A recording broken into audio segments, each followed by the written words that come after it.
আল্লাহ বলেন, অর্থাৎ সৃষ্টিকর্তা বলেন, কি বলেন? বলেন যে আমি আমি আল্লাহ প্রত্যেক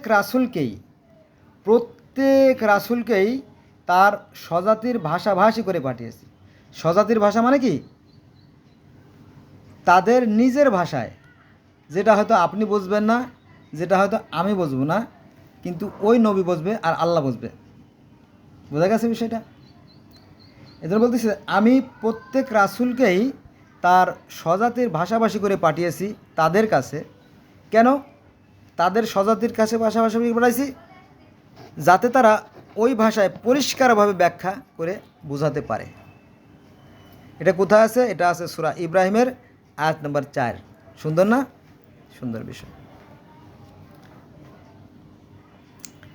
আল্লাহ পাক আরও বলেন আমি অবশ্যই আমি অবশ্যই প্রত্যেক জাতির জন্য রাসূল পাঠিয়েছি। এটা আছে সূরা নাহলের 36 নম্বর আয়াতে। আল্লাহ আরও বলেন তোমার পূর্বে আমি ওহীসহ মানুষই প্রেরণ করেছিলাম। মানুষকেই আল্লাহ ওহী দিয়ে পাঠাইছে মানুষের কাছে, মানুষের কাছেই আল্লাহ মানুষকে পাঠাইছে। এটা আছে সূরা নাহলের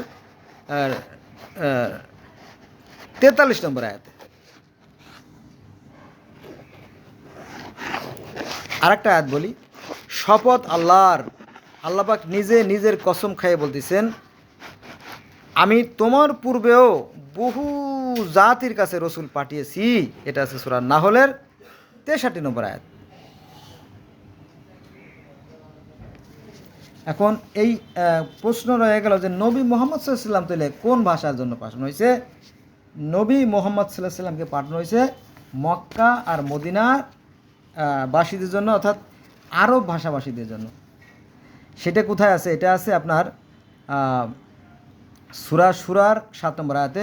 এখানে বলা হয়েছে এভাবে আমি তোমার প্রতি আরবি ভাষায় কোরআন নাজিল করেছি যাতে তুমি মক্কাবাসীদের এবং এর পার্শ্ববর্তীদেরকে সতর্ক করতে পারো। মক্কা ও তার পার্শ্ববর্তী অর্থাৎ আরব ভাষাভাষীদের জন্য। এটা আছে সূরা শুরা আয়াত নম্বর 7-এর। আবার আরেকটা আয়াত আছে আপনার সূরা জাসিয়া আয়াত নম্বর 58। এটাও প্রমাণ করে যে আমি তোমার ভাষায় অর্থাৎ আরবি ভাষায়, হে মুহাম্মদ তোমাকে আমি আরবি ভাষায় কোরআনকে সহজ করে দিয়েছি যাতে তুমি আরবি ভাষাভাষীদেরকে ভালো করে বোঝাইতে পারো। এটা আছে সূরা জাসিয়া আয়াত নম্বর 58 অর্থাৎ 58। আরেকটা আয়াত বলি, 3টে আয়াত বলি, ও 3টে আয়াত না 4টে আয়াত। এখানে বলা হয়েছে এই কোরআন কিতাব কল্যাণময় করে অবতরণ করেছি যা ওর পূর্বেকার কিতাবের সমর্থক এবং যা দিয়ে তুমি মক্কা ও তার পার্শ্ববর্তী লোকদের সতর্ক করতে পারো। এটা আছে সূরা আনাম আয়াত নম্বর 92। বোঝা গেছে? অতএব মাথা গরম করার কোনো দরকার নাই। সৃষ্টিকর্তা প্রত্যেক জাতির জন্য, প্রত্যেক সম্প্রদায়ের জন্য, প্রত্যেক গোত্রের জন্য আলাদা আলাদা নবী রাসূল প্রেরণ করেছেন। এখন যার যার চর খায় সে দল দেন।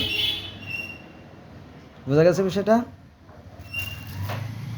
আল্লাহ হাফেজ।